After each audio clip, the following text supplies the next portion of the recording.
So this year, something I've learned about myself as an educator is just different areas of need and areas of strength that I have.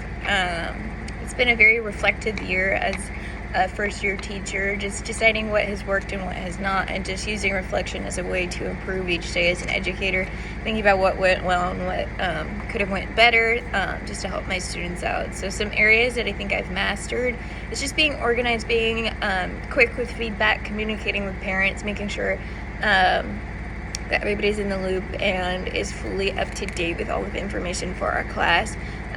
Something that I really pride myself in, and sending those emails every single week, twice a week, just making sure that the parents understand what's expected of their student each week, and then also keeping students in that communication as well, so then they're fully up to date if they missed it in class. And then also communicating on the other end about maybe students who are falling behind, so then we can get them back on track in a quickly manner. Something else that I kind of mastered this year was also giving positive feedback. I really believe in teachers not only communicating home when there are issues, but when there are successes that we need to celebrate as well.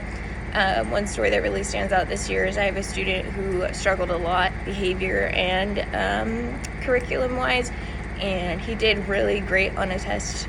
And I just called home just to tell the parent how proud I was of their student, and she was so receptive and really helped me with all the behaviors after that, because because of that positive experience and rapport that I had with her.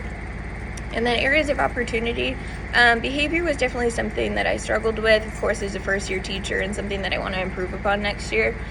Just thinking of strategies to hold students accountable. I am moving grade levels, which will also make a difference. Currently, I'm at 7th grade, and I'll be moving to the high school side. So I do expect that behaviors will be different than what I experienced this year. So just using this time to reflect and think about what had worked this year and what potential changes I could make to adapt to my new students next year. Really just following through with the discipline to kind of set an example that there are consequences.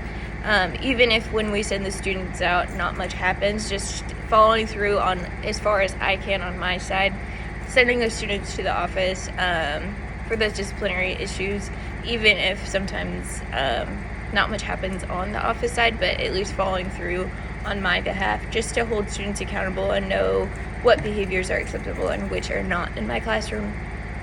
Just kind of putting behavior at the forefront, because it does affect the whole classroom environment and students' ability to learn. So definitely holding that as a priority and an area of opportunity to growing into my next year of teaching.